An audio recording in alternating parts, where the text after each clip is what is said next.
As I lay in the hospital bed, fighting for my life after a horrific car accident, the door suddenly burst open. My cruel mother-in-law stormed in, her eyes burning with rage. Without a hint of concern for my condition, she demanded that I sign over my $300,000 home to her. When I refused, in an instant, she drove her fists into my stomach with such force that a scream of agony tore from my throat.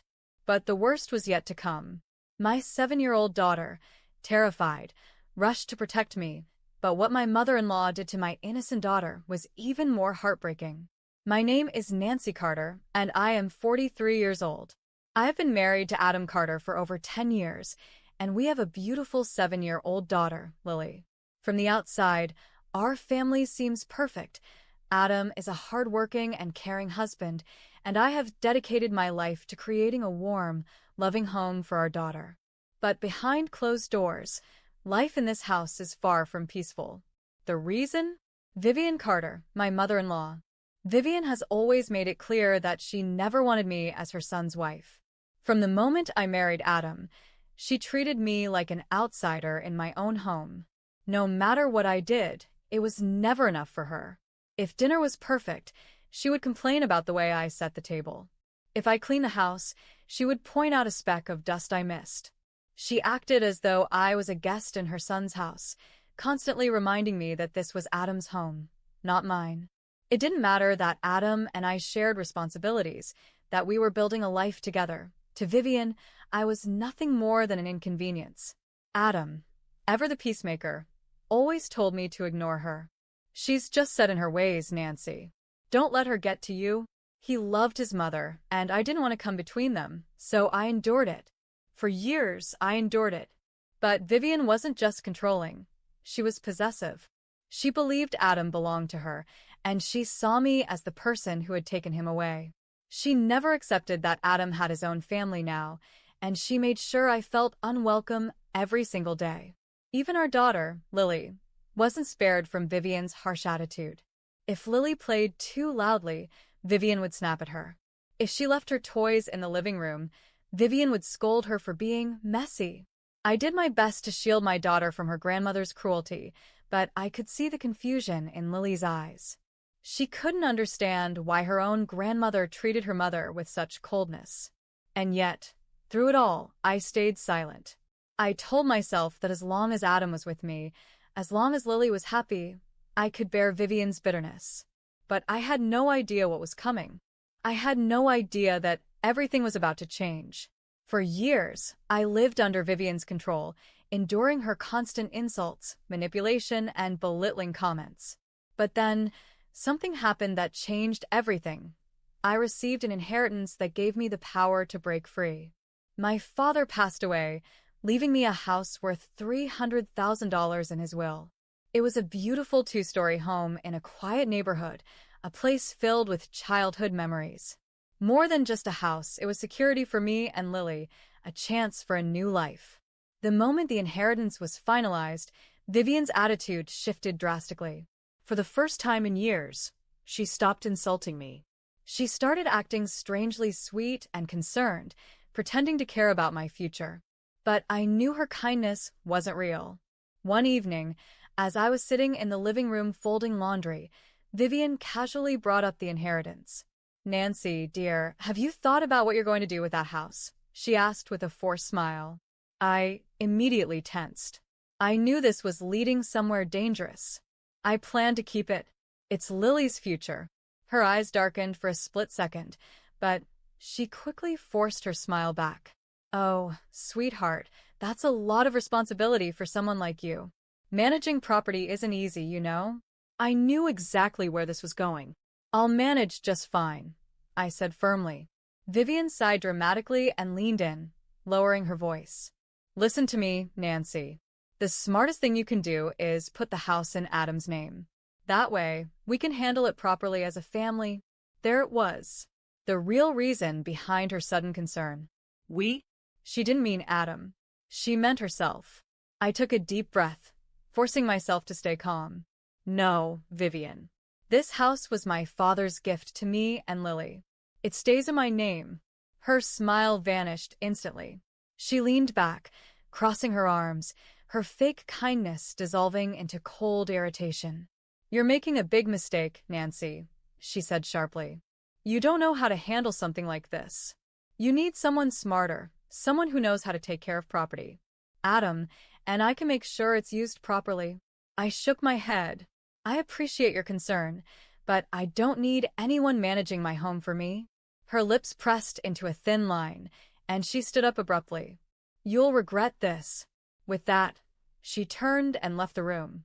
A shiver ran down my spine. I had just refused Vivian for the first time, and I knew she wouldn't let it go. Days passed, and Vivian barely spoke to me. Her cold stares and dismissive tone made it clear she was furious that I refused to sign over my inheritance. But for the first time, I didn't care. I was finally standing up for myself. Adam, however, was completely unaware of the tension brewing between his mother and me. He had been busy with work, preparing for an important business trip overseas. One evening, as I was tucking Lily into bed, Adam walked into the room, looking exhausted. "Nancy, can we talk?" he asked, rubbing the back of his neck. I stepped out into the hallway with him.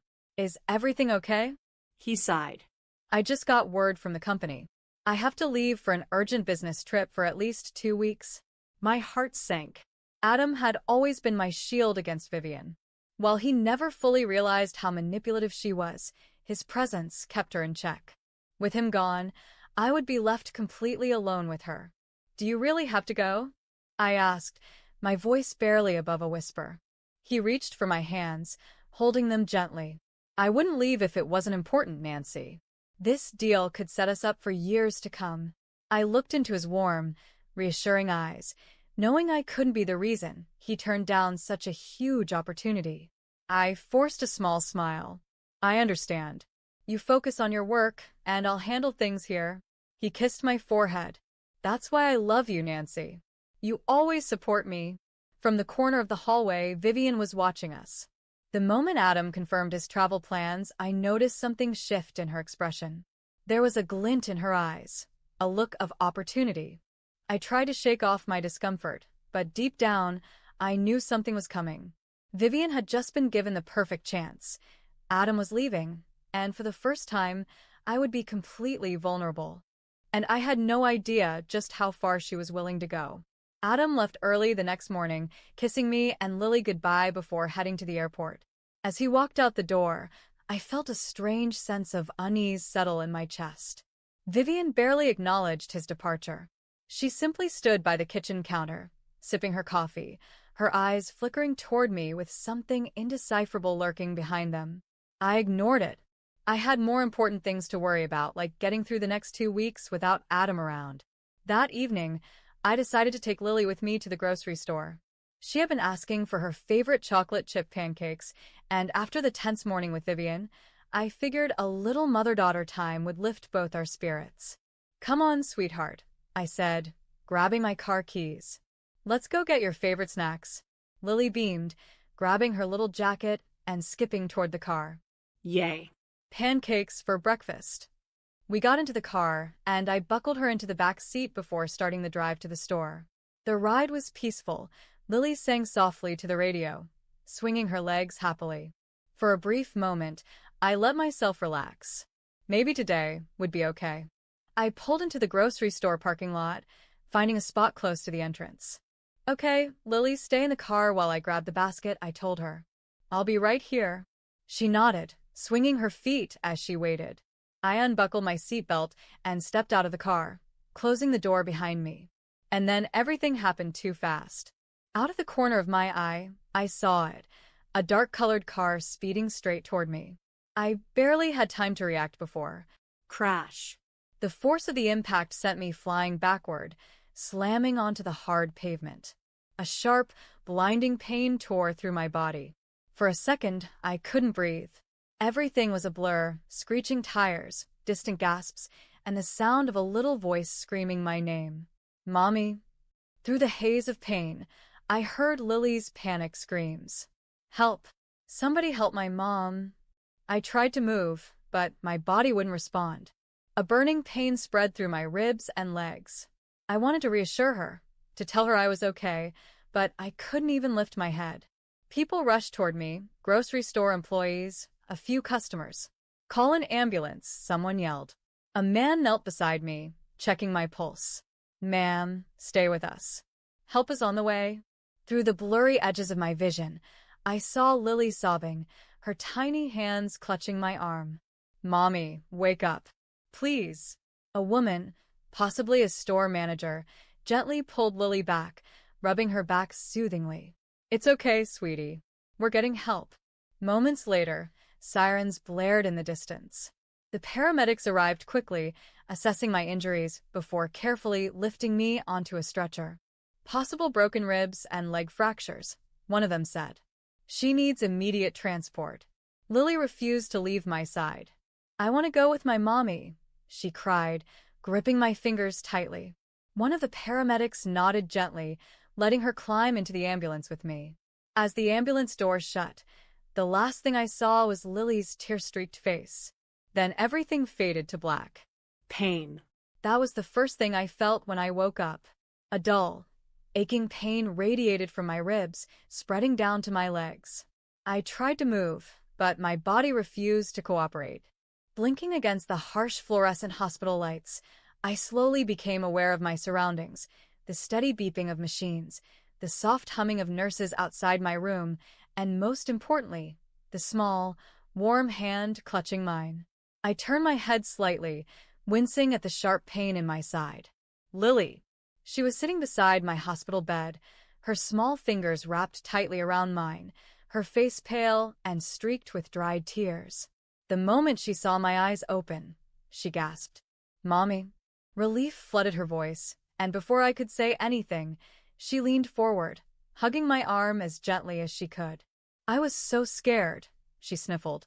"I thought you wouldn't wake up." I swallowed the lump in my throat, squeezing her hand as best as I could. "I'm okay, sweetheart. I'm right here." The door opened, and a nurse walked in, smiling kindly. "Mrs. Carter, you're awake. That's a good sign." She checked my and pain medication levels. "You had quite the accident, but you're stable now. Your ribs are bruised, and you have fractures in both legs. You'll need to stay in the hospital for some time." I nodded weakly, processing everything. I had been hit by a car. I was immobile in a hospital bed. Adam was still out of the country. And Vivian, a cold dread settled in my stomach. I didn't have to wonder where she was for long. An hour later, the door swung open again, and in walked Vivian Carter. She wasn't alone. In one hand, she held a bouquet of flowers, her face painted with an expression of forced sympathy. In the other, she carried a stack of papers. I tensed immediately. Vivian had never cared about me. She had barely tolerated my presence in her son's life. And now, after years of mistreating me, she was suddenly acting like a concerned mother-in-law? Something wasn't right. "Oh, Nancy, dear," she said dramatically, stepping closer to my bedside. "What a horrible accident. How are you feeling?" I forced a neutral expression. "I'm managing," she sighed, placing the flowers on the side table. Poor thing. "It must be so hard, being stuck in bed, unable to do anything for yourself." Her words sent a chill down my spine. She was testing the waters, reminding me how helpless I was. I didn't respond. And then she dropped the act completely. She pulled a thick envelope from her bag and placed it on my lap. I didn't have to open it to know what it was. Property transfer documents. I felt my blood run cold. "Sign these, Nancy," Vivian said, her tone now sharp and commanding. I didn't move. "What is this?" she scoffed. "Don't play dumb. It's the transfer for your father's house. You're in no condition to manage a property, so you might as well sign it over to me." I clenched my jaw. "No." Her eyes darkened instantly. The fake kindness was gone. "You are in no position to refuse." She leaned in, her voice dangerously low. "Adam isn't here to protect you. You are helpless, stuck in this hospital bed, and completely at my mercy." My fingers dug into the blanket. Vivian wasn't just trying to steal my house. She was threatening me. But I wasn't going to break. I took a deep breath, ignoring the searing pain in my ribs, and met her gaze. I will never sign those papers. Her face twisted in fury. Before I could react, Vivian grabbed my wrist and shoved the papers closer to me. Sign it, Nancy, she hissed. I tried to yank my hand away, but I was too weak. Her grip tightened. I said, sign it. When I still refused, Vivian snapped. With pure hatred flashing in her eyes, she raised her fist and punched me, hard, in the stomach.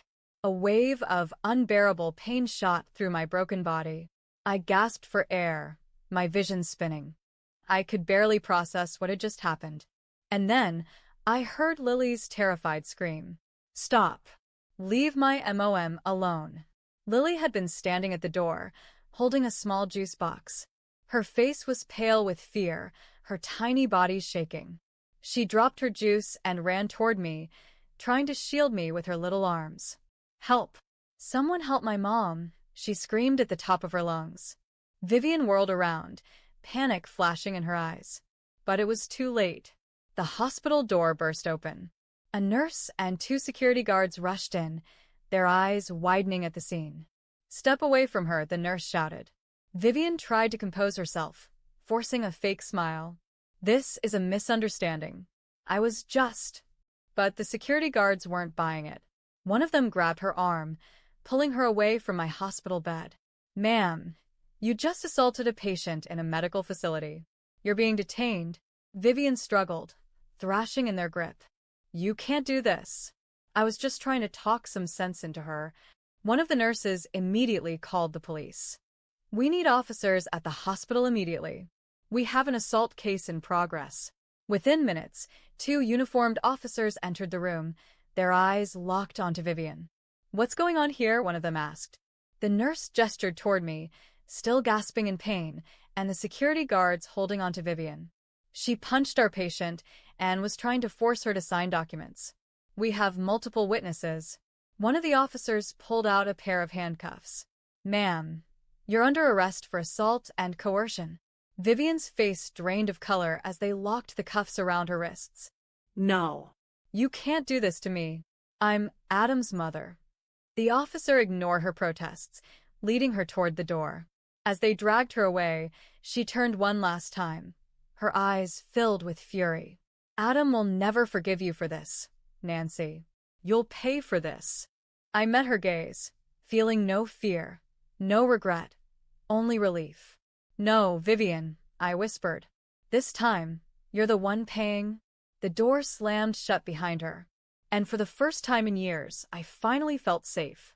The hospital room was silent after they dragged Vivian away.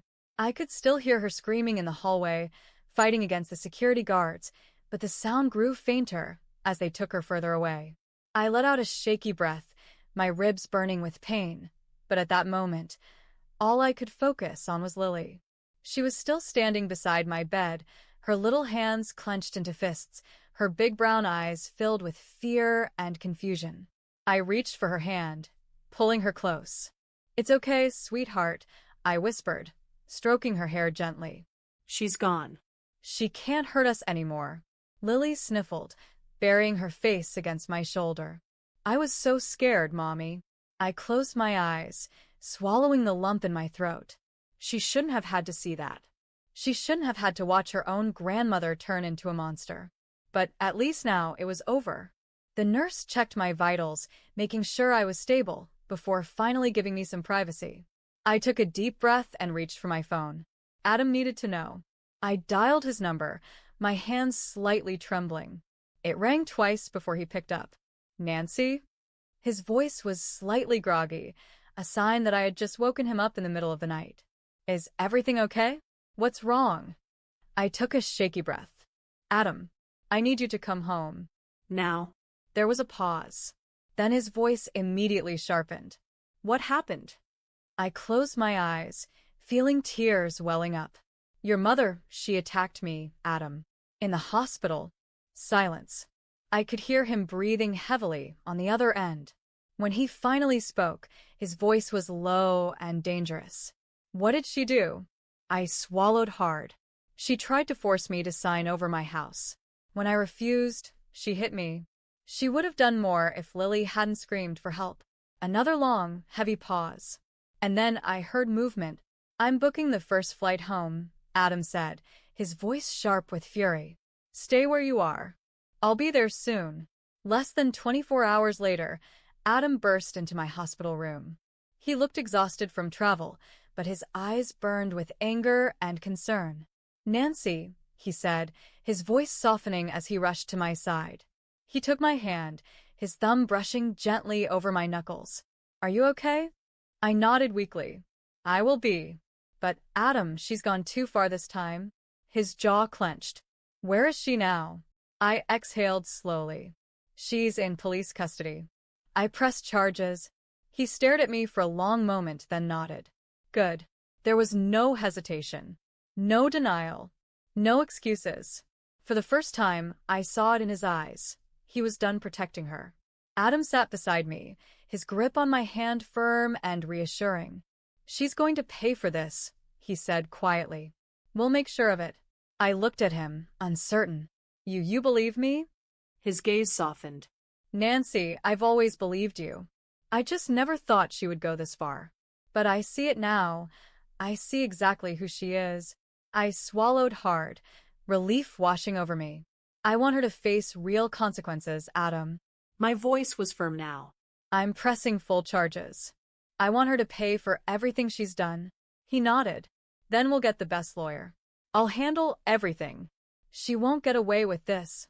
For the first time since the accident, I felt truly safe. Vivian had spent years trying to break me down, trying to make me feel small.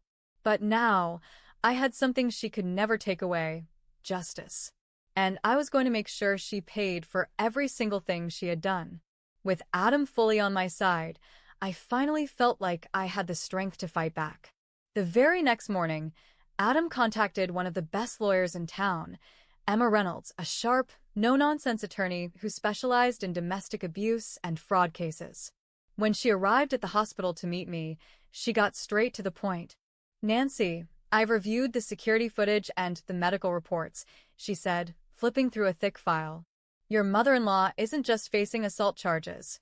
This is attempted coercion and financial fraud.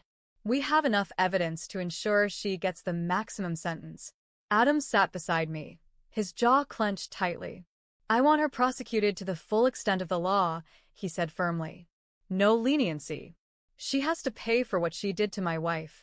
Hearing those words from him made my chest tighten with emotion. For years, I had dealt with Vivian's cruelty alone. Now, for the first time, I had someone fighting with me, not against me. Emma laid out the evidence we had. Hospital surveillance footage of Vivian assaulting me. Witness testimonies from the nurse, security guards, and hospital staff. Medical records proving the extent of my injuries. Lily's recorded statement, which Emma assured me would be handled delicately since she was a minor. Vivian's history of trying to manipulate and control my finances. With all this stacked against her, Vivian was looking at serious legal consequences. A week later, the court hearings began. Vivian's lawyer tried everything, claiming she had a moment of frustration, that she was just a concerned mother-in-law, that I was exaggerating the attack. But Emma tore every argument apart. "This isn't about frustration," she told the judge. "This is about years of calculated emotional and physical abuse. This is about power, control, and greed. My client was attacked in a hospital bed, weak, defenseless, and recovering from a life-threatening accident. There is no excuse for this." I watched Vivian squirm in her seat, her face pale with fear. For the first time, she had lost control. When Adam took the stand, everyone in the courtroom went silent. He looked directly at the judge, his voice steady and firm. "My mother has controlled my wife for years," he admitted. "I was blind to it, but now I see the damage she's caused. She nearly destroyed my family, and she deserves to face the consequences." His words sealed Vivian's fate. She turned to Adam in horror, tears welling in her eyes. "Adam, I'm your mother," she whispered, her voice cracking. He didn't even look at her. After several days of testimony, the judge delivered the final verdict. Vivian was found guilty of aggravated assault and financial coercion. She was sentenced to 10 years in prison. She was ordered to pay $50,000 in damages, including my medical expenses and emotional distress. The moment the gavel struck, I felt a weight lift off my chest. Vivian had finally lost. As the guards led her out of the courtroom, she turned to look at me one last time. "You think you've won, Nancy," she sneered. "You'll regret this." I met her gaze without fear. "No, Vivian," I said softly. "For the first time, I'm free." She disappeared behind the courtroom doors. And I knew I would never see her again. The day after the trial, I woke up feeling lighter than I had in years. For so long, I had lived under Vivian's shadow, enduring her cruelty, her insults, and her attempts to control my life. But now, she was gone, locked away where she could never hurt me or Lily again. And for the first time, I was free. With Adam by my side, I packed the last of my things from the house I had once shared with him and Vivian. The house never truly felt like mine. It had always been Vivian's territory, filled with her rules, her presence, and her control. Now I was moving to my own home, the house my father left me, the house that no one could ever take away from me again. When I arrived at my new home, I stepped inside and took a deep breath. It felt different from the house I had left behind. There were no suffocating rules, no fear of being watched or criticized, no feeling of being a guest in my own life. This house was mine, and I would build a new life here with Lily and Adam. Lily ran from room to room, her laughter filling the empty space. "Mommy, I love our new house," she squealed, twirling in the living room. I smiled, watching her. For the first time, she looked truly happy. She wouldn't have to live under her grandmother's constant disapproval. She wouldn't have to witness me being mistreated ever again. Here, she would grow up in a house filled with love and peace. That evening, as we sat in the living room, Adam reached for my hand. "Nancy," he said softly, "I know I should have seen what my mother was doing to you sooner. I should have protected you better." I looked at him, seeing the guilt in his eyes. He had finally realized the damage Vivian had caused. I squeezed his hand. "What matters is that you stood by me when it counted." He nodded, his grip tightening around mine. "I'll spend the rest of my life making it up to you." I smiled. For the first time in a long time, I believed him. As I sat on my new couch in my new home, with my daughter's laughter filling the air, I knew that my old life was behind me. I had my own home. I had my daughter safe and happy. I had a husband who finally saw the truth and supported me. Most importantly, I had my freedom. Vivian tried to take everything from me, but she failed. I survived. And now I would thrive. As I closed my eyes that night, I made a promise to myself. I would never let anyone control me again. Not now. Not ever. Thank you so much for watching and supporting my channel. If you found this story inspiring, don't forget to like this video. Your support means the world to me. A comment below and let me know your thoughts. Have you ever faced a similar situation? How did you overcome it? Let's start a conversation and support each other. Subscribe to my channel for more powerful stories of resilience, justice, and survival. Hit the bell icon to stay updated with my latest videos. Your support keeps this community growing. Together, we can create a space of strength, hope, and empowerment. Thank you for being a part of this journey. See you in the next video.